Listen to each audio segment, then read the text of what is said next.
All right. Hello, everyone, and welcome back to the channel. I am joined here today by a very special guest. It is none other than Mike from Mike's Book Reviews. Hello, Mike. How are you? I am excellent. How are you, sir? I mean, you're reading Crichton. This is what this whole relationship has been building up to. King and Crichton. You've arrived. I'm I proud of you. know you got your big two. I have started King a while back, and now you got me reading Crichton. It's a good thing. It's a good This is thing. all good things. Yeah. That's what we do here on BookTube. We share the love. And yes, we are indeed here today to talk about a Michael Crichton book. I have reviewed it on the channel already. It is, of course, Eaters of the Dead. And I love the way this came about, actually, when we were talking about Beowulf on your channel. You just sort of dropped this thing on me. You know what? You should read Michael Crichton's Eaters of the Dead. And I thought, actually, I should, because I had heard about it and I've been sort of meaning to read it, and that was the kick in the pants that I needed. So thank you, Mike. Hey, no, thank you. I'm excited about this because yeah, this was one of those where when I was doing the read along for Crichton on the channel, a lot of people were kind of iffy on this one because it was kind of that epistolary style, and found footage kind of thing, found documents and stuff. And a lot of people don't like that. Or, Crichton very much writes like a professor sometimes with his footnotes and things like that. So I thought that this would, while I think of Crichton more as like a science guy, this it isn't very sciencey, but I thought, obviously based off of how much I know you enjoy Beowulf, that this would be the best place for you to start for sure. Yeah, it's a logical thing for me to see. This would be the obvious place for me because I'm a weirdo and I do that old English stuff and old Norse stuff and Viking stuff. So, and I am a big time, Beowulf is my favorite thing to teach. So obviously this is a good place for me to start with Michael Crichton reading Eaters of the Dead. But I wonder if you could also do a little sales job for me and just sort of, why should I read more Crichton? I did have the impression, like you mentioned, that he often injects some science into his writing. So maybe you could tell me about that a bit. But also, even in Eaters of the Dead, I would say that, while it's maybe not quite science, he gives some kind of explanation to what is the Beowulf story by sort of kind of historicizing it, pseudo-historicizing it. Historicizing, that's a good word. I like that. Yeah, like making it fake history in a way and giving a sort of a rational explanation of the monsters is kind of what he does in Eaters of the Dead, semi-rational anyway. But yeah, to give me a sales job on Crichton, and while you're at it, maybe you could let me know what Crichton I should read after this. So take it away. What I think is great about this story was, I'm sure you've probably heard this many times as a teacher, is Beowulf's boring. You probably heard that before, and you just want to flip tables, obviously, probably when you hear that. With this, is one of his colleagues. Yeah. You've heard that before? Yeah. I've heard that a couple times, yeah.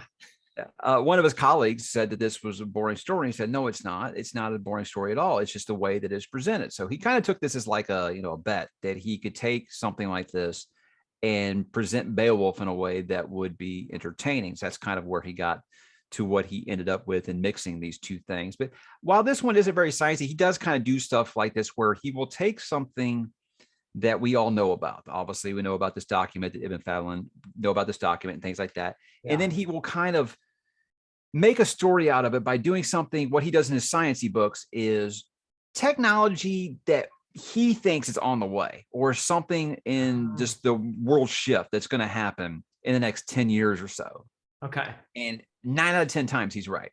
Like I think about when he wrote Disclosure and he's talking about virtual databases, and he basically predicts e-readers. And there's this very famous review in the New York Times saying that like Mr. Crichton's talking about like devices that will hold 650 books on them, just complete lunacy. And, hey, what do you know? Kindle's like one of the biggest things out there now. So he always had a knack for doing that. I know everybody always go, well, they haven't created dinosaurs yet. Well, I think they could, just maybe they took these lessons from that book and they didn't, but he always kind of predicts kind of things that are going to happen in his books. And you look back on them now and you might think that they were aged because this stuff already happened. But at the time it hadn't happened yet. So it was almost like he was very prophetic in his writing because he did have like, 8 PhDs and stuff. The guy was basically a scientist. He just chose to write, and I'm glad that he did because he gave us all this awesome stuff, awesome movies. I don't know if you watched ER. He made ER. I Wow. mean, the guy was just a wizard. He was just very, very smart, and he always put it in a way that I think that us not so smart or everyman people could understand. That's what always made his books really entertaining, is that he didn't dumb down the science. He just explained it to you Right. in a way that you could understand. And I think that's a really good reason for anybody really could pick up one of his books and enjoy it. You don't have to be a big science nerd to enjoy it. But why I think that you should read more of him is I think it is the perfect, like, you're reading like Malazan, you're reading these big, heavy, long series. You need a break for a minute. These books, as you saw when you read this, probably a couple of nights, you're done. Yeah. You feel like you get a good open and closed story. You're always going to feel a little bit smarter, because I know that Mr. Crichton was smarter than me. I mean, you might be on par, but with Oh, me, I it's don't like, know. okay, I feel a little smarter reading his stuff, but it's low commitment, and you'll always just kind of feel like you had a good time, and you're just going to rip through it. It's really, really super fast. And for you, I would recommend Spear next, because I think Spear is a story that you would like quite a bit. Okay, cool. So a lot of them sound kind of like science fiction then. Yeah. He's mostly, what he wrote is what became known as the techno thriller. So it's a science fiction thriller, but it really is just like just page turners. You just couldn't stop turning the pages. This one's actually pretty slow compared to most of his books, honestly. Yeah. Just how fast you can go through some stuff. So Yeah, I imagine that Eaters of the Dead is atypical. It's not a typical Crichton book. Yeah, no, he doesn't really write in the page. Usually he usually writes himself in the book. Your main character is a scientist, usually something like that. It's just a normal guy, it's just a normal guy. And it's usually, besides this and timeline, most of his stuff takes place in like present time when he was writing it, which he did start in the 70s. Okay. So, some of it might seem kind of aged now, but most of it is like current or, 5 years in the fictional future kind of thing. Okay, so being in the deep past, that's unusual. Also, the narrative voice that he chose for this is very different. This is very different, very dry, perfect imitation of a medieval kind of chronicle style writing with the fake academic footnotes and everything in there. It just, I mean, he nailed it, really. He got the tone. He was definitely going for, okay, if say this document didn't get destroyed, this is what it could have said. That's basically how he tried to present it. So, and that's what I love about him is, the guy did his homework, because at the end of every one of his books, he lists his references like he's a student in class. I love it. Yeah, that is cool. Wow. And he also, I don't know if probably most people know this, but he also directed movies. Yes. So I wonder how much of his writing style and his books is related to his also being in, a film director. And that obviously, I think in general, you can say screen stories have influenced book stories a lot in the last, few generations. But I'm sure that being a director also, maybe that's why a lot of his books are so fast paced, I would guess. And that's why a lot of his books were getting screen rights bought before the books were even released, because they knew that he writes like a screenwriter. I mean, he wrote Westworld, the movie, really before, and that's what was basically the blueprint for what became Jurassic Park eventually. So the guy was well versed in many, many, many things. So he was one of those things where he could have done probably anything he wanted to. I think he's the only writer ever that had the #1 book, #1 movie, and #1 TV show all at the same time. Wow. With ER, was it Congo? Even though Congo, the movie was terrible, and I think Airframe might have been. I can't remember what it was, but at the same time, he had all three of those as the #1 thing on just everything. He was wow. That's dominant. Amazing. I mean, you do have writers like George Martin who have done screenwriting as well. He does that. He does that pretty much exclusively now. Yeah. Wait, he writes books? Oh yeah. It's called Episode Number 7. Here you go. Oh, poor George. All right. Well, anyway, so cool. Thank you. Yeah, I definitely will check out. And Sphere is the one you say I should do. I think you'd rip through that really, really quick. Very thought provoking. Okay, cool. Thank you. So back to Eaters of the Dead, and the initial thing that got us into this, Beowulf, and there are some, I think, very important connections between these two tales. And I'm wondering, since you just recently reread Beowulf, I know you read it in high school the first time, did that give you a deeper appreciation for what Michael Crichton was doing in Eaters of the Dead, or understanding what he was after? In other words, did some of the themes that we find in Beowulf, like loyalty and courage and vengeance and seeking fame and fate and mortality and all this stuff. Did that sort of resonate with you as a result of the connections between the two? I think so. I know that when I reread this, it was before I reread Beowulf. I was kind of like, what? Like basically Grendel's mother. That's like really weird and random, right? But you made a lot of sense, the underground cavern and all that stuff. But yeah, I think the biggest theme I get out of Eaters of the Dead really is the one that stuck with me the most is we can overcome our differences and work together kind of thing. I love that. Yeah. Now, I don't know how much of Beowulf really that comes in. I'm sure you can, I don't know if you can find the thing, but yeah, it is very much, hey, we want them to sing our names in the halls of Valhalla. It's very much like, like in Beowulf. It's all about that. You want people singing songs about you for generations after you're gone. So for sure, glory is a big one. Definitely. Yeah. I mean, that is what, now we can get into spoilers, folks, here a little bit. So spoilers for Beowulf, which is more than 1,000 years old. Yeah, so I said, but I think Beowulf's that kind of story that even if you have it spoiled, it's not going to change your reading experience like at all. Yeah, yeah, and just very vague sort of general references to Eaters of the Dead, but with a character like Beowulf or Beowulf, as they pronounce it in the film. Is that the leader? He's the leader, dude. Okay, yeah. I know I'm saying the names wrong. I know I probably read the names wrong. You're probably saying them right. And also I've read I just read Bernard Cornwell, which had some of the craziest names I've ever seen written before. Yeah. So I don't know how many of the names I'm going to remember from this book. Yeah. No, Cornwell's Arthurian one, right? That's what you just read? Yeah. Mm-hmm. Yeah. So awesome. Yeah, those names would be a lot of Welsh names that would be a lot of fun to pronounce for me. I just know people who listen to the audiobooks only were saying, hey, what do you think about this character? And they were spelling, I'm like, I don't know who that is. And then they told me oh, it's spelled like this in the book. I'm like, how did you get that out of this? So apparently the audiobook guy really, really does say them the way that they're supposed to be said. I was like, well, good. How I was reading it. I'm glad to hear that because Welsh is a wonderful language. But anyway, so yeah, Beowulf is the leader, dude, and he's kind of like the comparable to Beowulf in Crichton's version of Beowulf.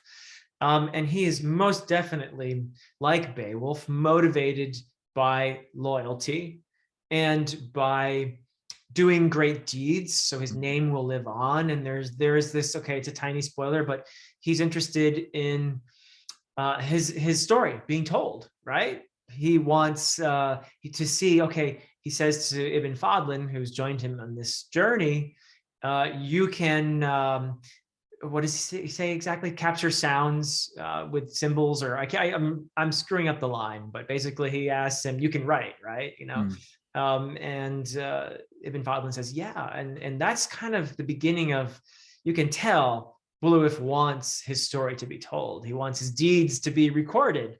So that is definitely, I think, a nod, direct. It wasn't an accident that he was lucky number 13 on this journey. Yeah. And that's, again, a sort of a thing they get from Beowulf, because when Beowulf goes to fight the dragon, he does bring 12 followers with him. So there is that. Probably that's maybe partly where Crichton gets that. That kind of reminds me of The Hobbit too. Weird. Ding, yeah. Well, that was another guy who read his Beowulf for sure. There's lots of things like that when I talk about like learning to work together and things like that, overcoming our differences. For example, it's really early in the book where Fodlin sees them, how they bury their dead. They burn them, and he's just freaked out and disgusted. He sees the way that how the Vikings, like how they treat their women, pretty much on equal footing. They're shield maidens. They're not just there to do women's work and have babies and stuff. I think it's so fascinating seeing that through his eyes. And basically, they change some. I was like, it's one of those things where it's like, okay, just give a little. We're not that different, just give a little and understand. Yeah, this is that weird thing you do, and hey, that's a weird thing that I do, and just. I don't know. That's a theme that I just could not get past in this book. I think you're absolutely right. And that is not in Beowulf, but it is most definitely central to Eaters of the Dead. That is, and I agree with you. And that's what Crichton really adds to this by combining Beowulf with Ibn Fodlin's account of his journey from Baghdad to the northern parts as an ambassadorial role. And he was supposed to be an ambassador to the Bulgars, I think, but ends up meeting a party of essentially Vikings. And so the real dude, this is real. And he did encounter this. And he did describe this Viking ship funeral, which involved human sacrifice, with a young woman who joined the dead lord in the afterlife, in theory, I guess. Yeah. Also other, horses and dogs and what have you, and it was really quite a spectacle. And so it's one of the primary sources we have actually to describe that sort of thing. And you're absolutely right. The culture shock is quite evident, even in this very dry, old travelogue. It's there. But what Crichton does, as you pointed out so well, is he makes this into a place where Ibn Fodlin's journey is really, it's physical, but it's also about, he kind of becomes one of them, and they begin to understand him. And there are all these great moments in the story where you see that process unfolding.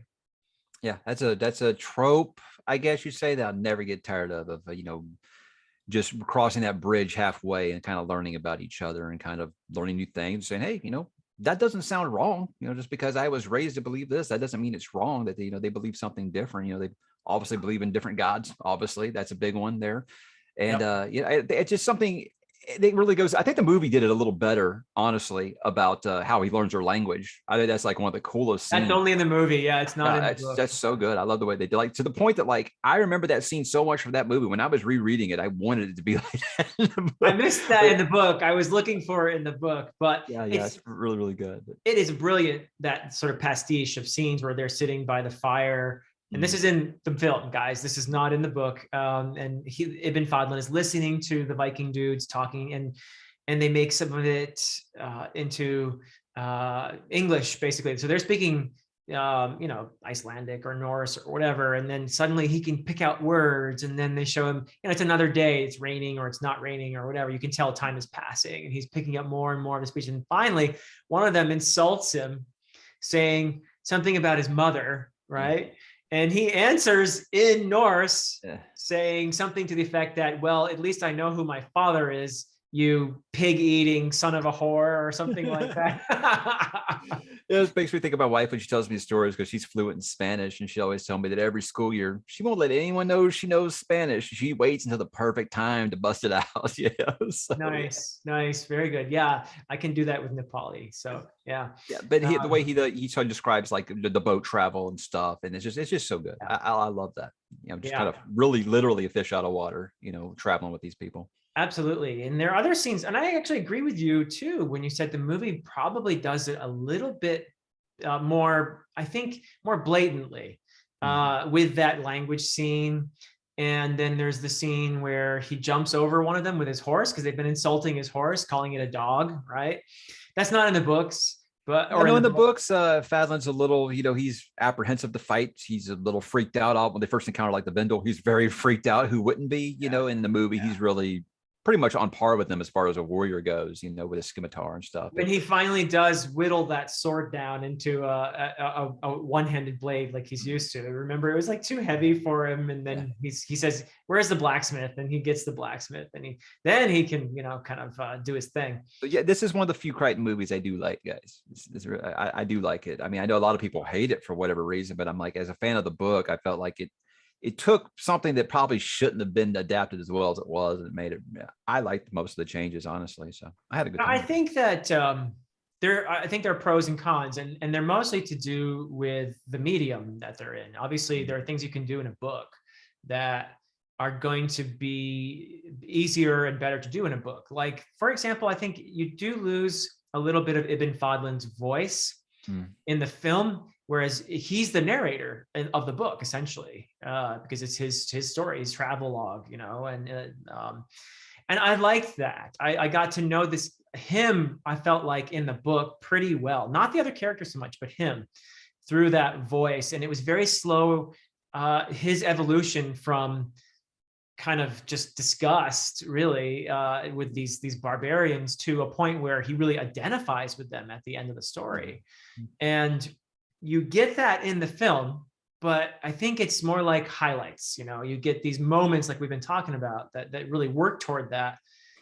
but it's not quite as gradual, or maybe even as convincing as it is in the book. I feel anyway. I don't know. What do you think about that? Yeah, no, he grows with them. I mean, he even gets used to drinking that piss that he calls it, and actually, it's not so bad after all. After a while, I was like, hey, that reminds me of me drinking beer when I was younger. Oh, it tastes terrible now. I'm like, it's pretty good, So I think the more he spends time along with them, he does kind of adapt a little more of their way than they adapt of his way. But naturally, because he's one among many, and he's traveling in their lands and all that. In that situation too, I think that's kind of the that's the nut up time. Either I'm going to get eaten alive by these Vendel creatures, or else. What do you think about the Vendel? You think that they are actual like mist beasts? Because I love the way it's like he presents it, like, oh, they think it's like this crazy mist beasts, but he'll always kind of explain it away, very much like Cornwell does in the in that series I just read, where it's like, is it magic or is it easily explained away? Well, I'll leave it up for you to decide. I think it's a really neat way that he does that. I agree. I like the way it comes off in the book. For me, the weakest part of the film, honestly, is the end. The last, I used to say the half, but it's really more like the last third or so. Yeah, it's a studio decision. We got to go bigger. Yeah. I don't know. I mean, it was 1999 too, so I think we have to be a little kind. Sure. Special effects, all that stuff weren't, as advanced as they are now, perhaps. It's weird for me to say that because 1999 doesn't feel that long ago to me, but nevertheless, I think Hollywood, you could say, has progressed in terms of special effects. So it's tough to pull off a good fantasy film. And is this fantasy or not? I think that's an interesting question. I think it flirts with being fantasy. I mean, the fact that about 80% of it's made up, I would say, yeah. I mean, I would call Beowulf fantasy, wouldn't you? Oh, Beowulf for sure. So what Crichton does in here, though, is he kind of takes some of the fantasy out of it by trying to explain. You asked about the Vendel, so he makes them the explanation for essentially, what is Grendel's mother, and the dragon in this Beowulf story. In other words, he takes the monsters out of the story and he kind of humanizes them to some degree, although they're sort of not exactly like us, right? They're Neanderthals or whatever. They're definitely the ultimate other in human terms, but they're clearly not monstrous like Grendel and the dragon and all that. So in other words, that's that science guy, giving us a sort of scientific explanation of here's maybe what was really going on in Beowulf, and it became this tale that was told, that it got exaggerated over the centuries, but really it was a kind of a culture clash. So that's an interesting take on it. As to whether or not it's still fantasy, though, I mean, there's a bit of prophecy in there, and do we believe that the old witch woman actually has some kind of third eye or sight or whatever? I guess that's up to you, like you said. But he makes it a little ambiguous, I think. Yeah. Well, I mean, I think you could say it's also historical too. I mean, do you think we didn't have soothsayers and stuff back then? Oh yeah, they were around. Yeah. Were they right or not? I mean, that's the question. That's the question. Did they have some supernatural ability or not? Yeah, clearly the characters in the story believe it, but are we meant to believe it? Yeah. I love to present things that way. I think that's why I'm going to like Mr. Cornwell as much as I think I'm going to. And that's obviously why I've always liked Crichton, because he always can explain it in a way that, well, here's what I think maybe was the explanation for it, because he has stuff like that in Timeline as well. But I won't spoil that in case you ever read that, because that's an excellent book. Okay, cool. Yeah. Another thing I think that I'll just throw out something that I liked in the film a little bit better than in the book, because usually I do like books better than films. I'll be honest about that. I'm more of a reader. Match with me on this one.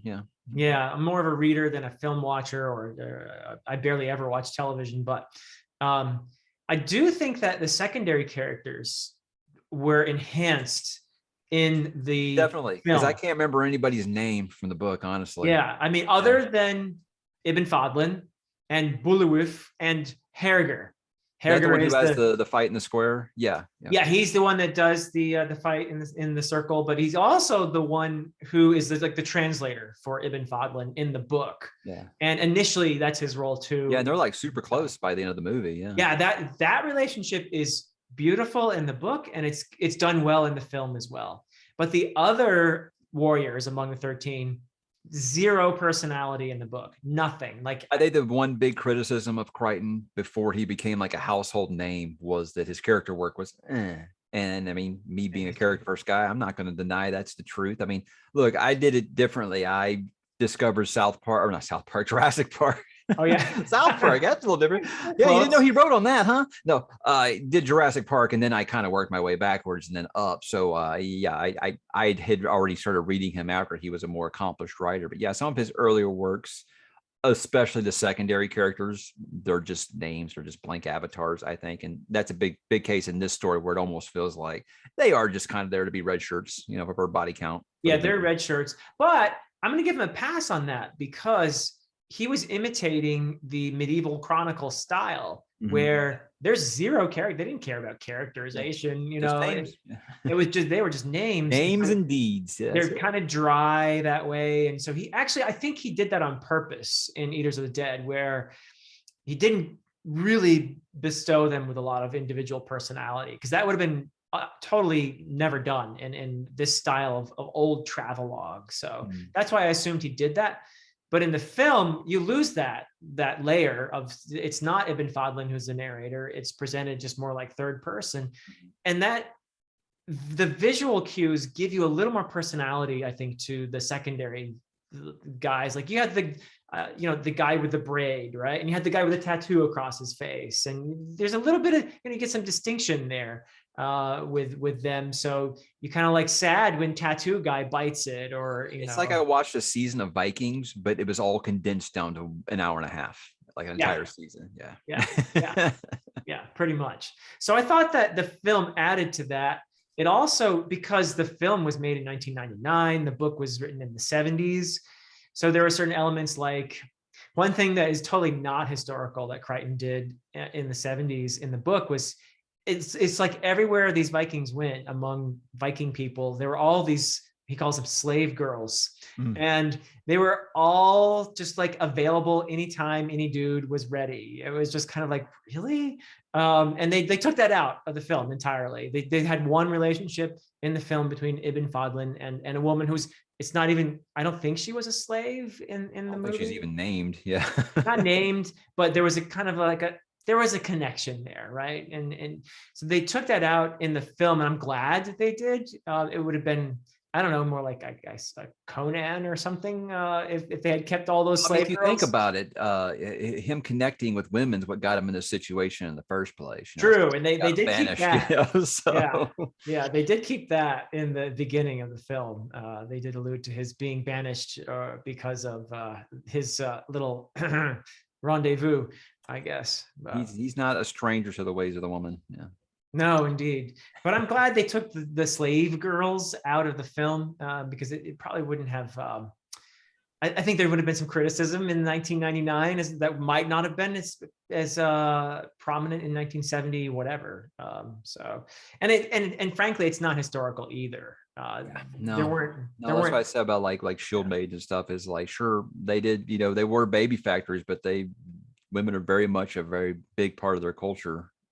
If you really want to get into it. And I think that Last Kingdom has really, really presented that well on film, I think. Oh, cool. Yeah, I'll have to see that. Yeah. I know you don't watch TV, but I think Last Kingdom would be right up your alley. Yeah. I'll rent the DVDs from the library. So Great. So yeah, cool. And I do think that some of the relationships are done well in both. Like the relationship between Ibn Fodlin and Harger. We got to talk about that, because that's a highlight for me. Harger is probably my favorite character in both, and he is the one who initially is a translator in the film, and he's the translator the whole way through in the book. And he's the one where there's all these kind of cultural conversations going on. Like you have one god, and you have all these gods, and all that stuff is going on. So that relationship is really important in both. And he serves as kind of the mediator between Ibn Fodlin and definitely, yeah, he's definitely like if there's a voice for those other characters that we talk about that were kind of just names. I think he's definitely speaking for all of them. Yeah, and other than the learning the language scene, probably my favorite scene is that circle fight that's done. That's straight out of the book too. I mean, that's done in the book for the same motives. in order to bring Prince Snotnose down a peg or two. What did they Didn't do? that seem? Maybe I've just gotten so used to Abercrombie writing a square, but it just seemed like something that he would like. Even like how the fight actually ends. It actually seems like something that would be straight out of First Law. So yeah. Yeah, I wonder if Abercrombie read Eaters of the Dead even. Yeah. Huh. Good question. Everybody's got to have an influence somewhere, right? Oh yeah. Oh yeah.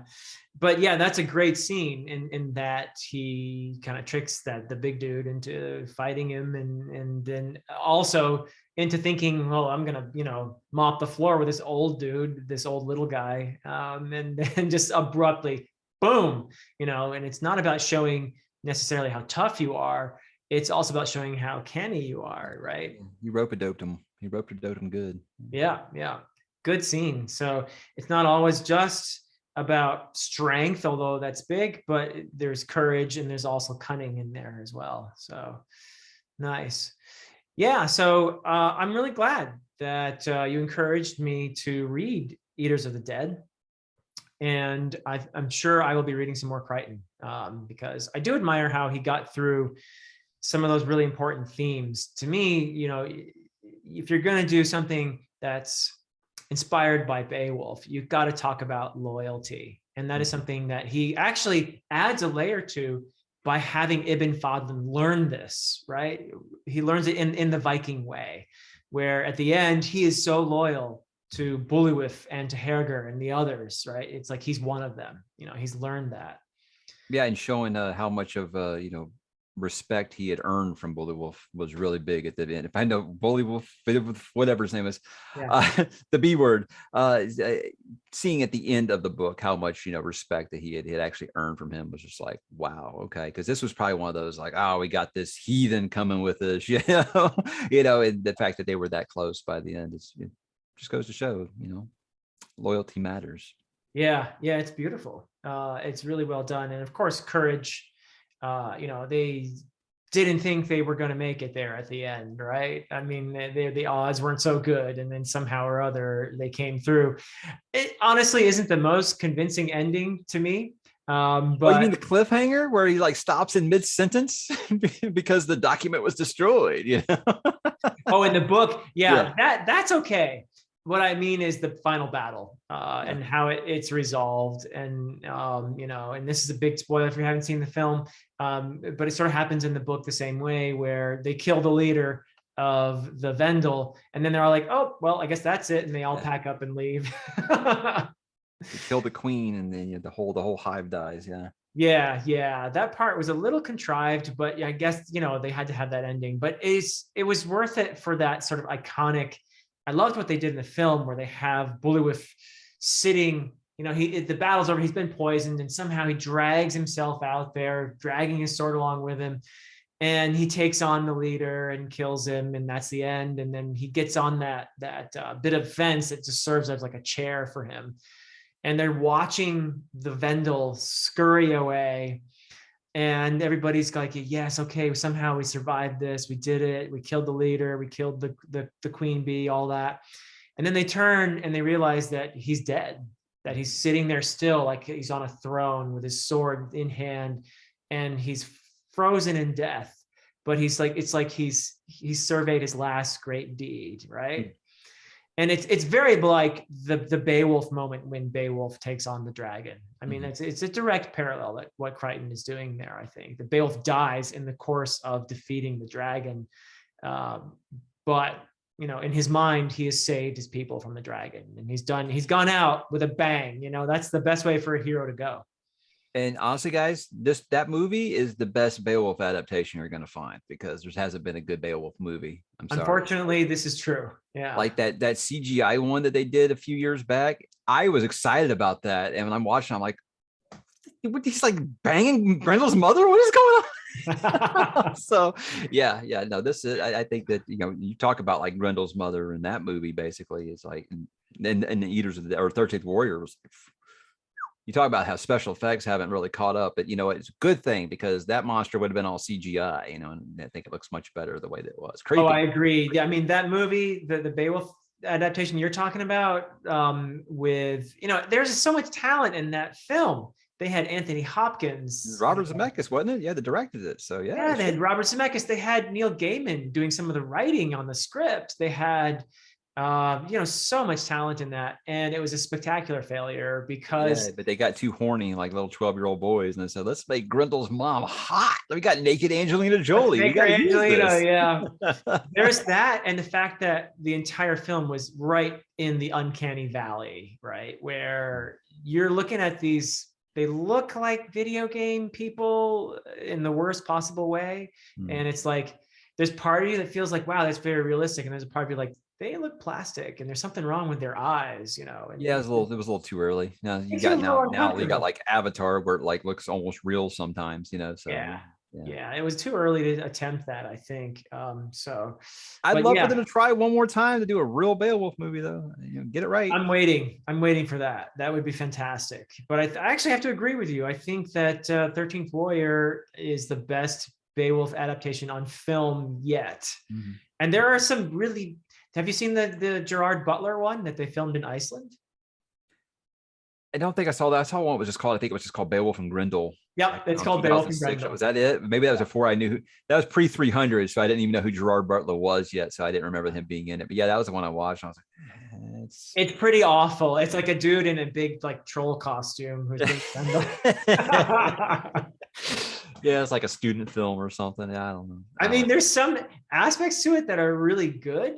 Like the cinematography at times, they filmed it in Iceland and it's gorgeous. But then this guy in a troll costume shows up and it's like, you know what? After I didn't like The Witch or The Lighthouse, but I did like The Northman. I wouldn't mind seeing Robert Eggers do Beowulf. I think he'd probably do it pretty good. He could do it. Yeah, The Northman is when you look at, and of course there's a time difference here, so it's not entirely fair to compare. But if you look at 13th Warrior versus The Northman, in terms of authenticity, The Northman is way up here, and 13th Warrior looks like the Northman is kind of meant a Halloween to be like together, a historical retelling, whereas 13th Warrior is like, let's adventure this bad boy up, And yeah. So I mean, but The Northman is wow. I mean that's a great film. Doesn't have nearly as much love in terms of commercial success as it should have, but critics love it. No, I don't think that anything like that's ever going to be mass appeal. And I hate saying this because people really think that I'm slandering people when I say this. I'm just saying that a generation that was raised on Marvel movies, they need something to explode every 12 seconds. They do. They need their movies to be glossy and shiny and lots of CGI and lots of action. And I think that they don't have the attention span for something that is 95% dialogue anymore. Yeah. Not me trying to be like an elitist or something. I'm saying that's just what I have kind of noticed is people who really started getting into movies right when the MCU started blowing up, and that's their Star Wars. I get it. Yeah. I think you have a fair point there. And it's definitely where I think it's seeped into books as well, where that kind of fast-paced storytelling and explosions every 5 seconds. Oh, you want to talk about flipping tables because someone calls it boring? You ever heard of Tolkien? Yeah, I get that a lot. Yeah. The number one reason why I think a lot of people today find Tolkien boring, and I hate using those words in the same words together. It is probably because we're so used to stories on screen and increased pace as a result of that. But yeah. Yeah, I tell you, if you really got into reading fantasy around like 2015 or so, you expect your books to be fast right out of the gate now. So, I mean, like, for example, Malice by John Gwynne. Sure. Everyone told me, oh, you got to stick with it. The first half's like really, really slow. I never thought that book was slow at all. But maybe it's because I grew up reading traditional fantasy. I never felt like it was slow ever. Never. Me neither. So I was like, so what part is slow? So I'm having a great time with this. So there's a series that would be awesome to adapt too. Perfect. I think that would be just like an amazing streaming series. So yeah. Somebody call him. Call John Gwynne. It might happen. I mean, I think that would be. Hey, John Gwynne read Beowulf. He did. Oh, he's read his Beowulf. No doubt of that. So yeah. So awesome. Well, I think have pretty much said. Anything else you want to say about Crichton, Eaters of the Dead, No, 13th it's a very War? short book, so I knew that wouldn't have a ton of talk about it. I just knew that you being a Beowulf guy, I think this would be the best entry point for you to read. My second favorite author of all time. And I hope you'll check out more. Like I said, it's really, really good if you're really bogged down in a series, or if you need a break from fantasy or something like that. I think he's the perfect author for that. And it's one of those things. It was one of those authors that I just grew up loving. I mean, he's right there on par with King for me. It was him, King, and Anne Rice in high school. That was my thing. Nice. And it just started to feel like he was starting to be forgotten about, so that was my goal when I started talking about the channel, was just kind of raise awareness. And I've gotten a mountain of people into him that never probably would have gave him a chance before then. So that's yeah. Well, here's another one. So yeah. I hope you'll continue for sure. Yeah, thank you, Mike. I appreciate it. And I will be seeing you very soon, actually on your channel. Saturday, yeah. This Saturday, 8 o'clock, I think, Eastern time. Yeah. It's 7 o'clock in normal time. That's my time. 7 o'clock. Texas time is. We are going to be talking live. It's just going to be basically like an expanded talk about nothing. Me, nice. You, Sarah, and for the first time on my channel, Alan. So, when anytime Alan's involved, the conversation could literally go anywhere, guys. I have no idea. It could go anywhere. I have a few predictions about where it might go, but it could go anywhere. I mean, I fully expect Alan to, spoil the ending of Malazan for me, because that's just the kind of guy Alan is at this point. So, be careful, guys. That's all I'll say. Be careful, but it should be a ton of fun. Yeah. Oh, it'll be a blast. And what are you calling that series now? With Saturday Night Nights with a K, Nights, because we're gonna do this live on Saturday nights. I think that'll be a good time, because outside of our booktube community, a lot of people on Saturday nights, they go out and they do stuff. We stay in and talk about books, because that's just because we're cool. We didn't choose this book life. The book life chose us, Exactly. So it's a calling, a sacred calling, sacred calling. Wouldn't change it for nothing. Same here, my friend. So I'm looking forward to that and to more conversations. And in the meantime, though, thank you so much for this. Much appreciated. And thank you, everybody, for listening. You want to say a final farewell to my viewers, perhaps? You guys are awesome. Keep giving Philip all of the love, because he is the GOAT. Well, thanks, Mike. All right. Well, take care now. And everybody, until next time.